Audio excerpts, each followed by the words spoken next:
ඔබ වයසට යන බව ඔබ දන්නවා. තාම අපි මැරෙන එක ගැන කතා කළේ නැහැ. ඔබට ඔහොම ඉන්න බෑනේ. ඔබ දන්නවනේ ඔබගේ අච්චිම වයසට ගියා. තරුණ කාලේ හිටපු කෙල්ලෙක් නේ. ලෑස්ති වෙන්න පිංගත. මේ තරුණ ජීවිතේ පිංගත. ඔබට දෙයක් වෙන්න කලින් මොනව හරි කරගන්න.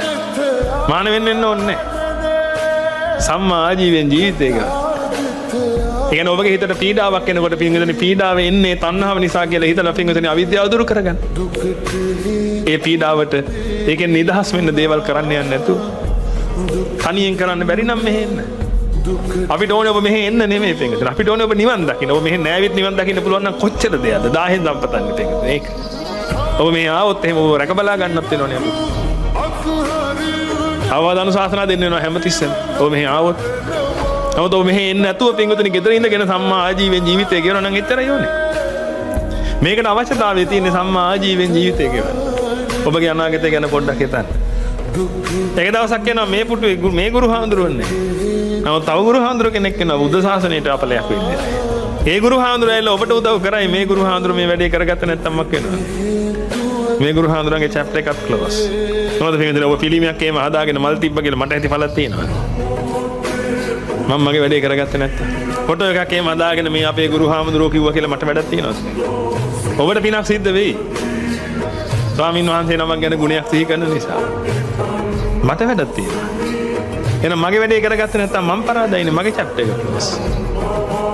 ඔබ වැඩේ කරගත්තේ නැත්තම් පිටින් ඔබගේ chapter එක close. කවුරුත් එන්නේ නැහනේ එතනින් එහාට කාටවත් බෑනේ. දන්නේ නැහනේ මොකද්ද කරන්න පුළුවන්. ඒකයි කියන්නේ පිටින් ඇත්තට මුහුණ දෙන්න.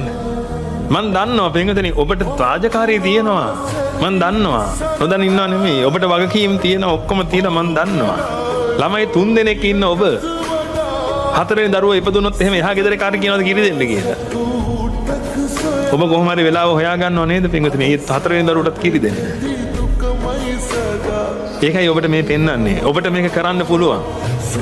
ඔබ මේකට කොහොම හරි කරන්න පින්වතුනි. මොකක් හරි ක්‍රමවේදයක් අනුගමනය කරන්න. මෙන්න මේකෙන් අයින් වෙන්න. මේ මිච්ඡා ආජීවයෙන් ජීවත් වෙන්න ඔබ විනාශ වෙනවා පිටත. ඔබ දුක් විඳිනවා. ඔබගේ ගැලවුම පිණිස මේ කියන්නේ. ඔබගේ බේරිල්ල පිණිස කියන්නේ. යන් ඊළඟ අදියට. දැන් මැරෙන්න ඕනේ. මැරෙන්නත් තියෙනවනේ. ඇයි මිනිසුන්ට මරණය කියන එක ඔච්චර වේදනාවක්? මේකෙන් මෙන්න මේවා දාලා යන්න වෙනවා. මේවා අයි කරන්න වෙන්නේ තියෙන්නේ. මේ ආස්වාදී කියලා හිතාගෙන ඉන්න දේවල් මේ ලෝකේ තියෙනවා පින්වතුනි අන්න ඒවා කරන්න හිතෙන්නේ නැහැ. ඒක කරන්න වෙන්නේ ඊළඟට මලහට පස්සේ. නැත්තම් මැරෙනවා කියලා කියනකොට පින්වතුනි ආයි මේවා කරන්න වෙන්නේ නැහැ නේ කියලා හැඟීමක් එනවා. ඒක කොයිතරම් වේදනාකාරීද කියලා ඔබ හිතන්න බලන්න. ඔබ හැමෝම දන්නවනේ ඔබට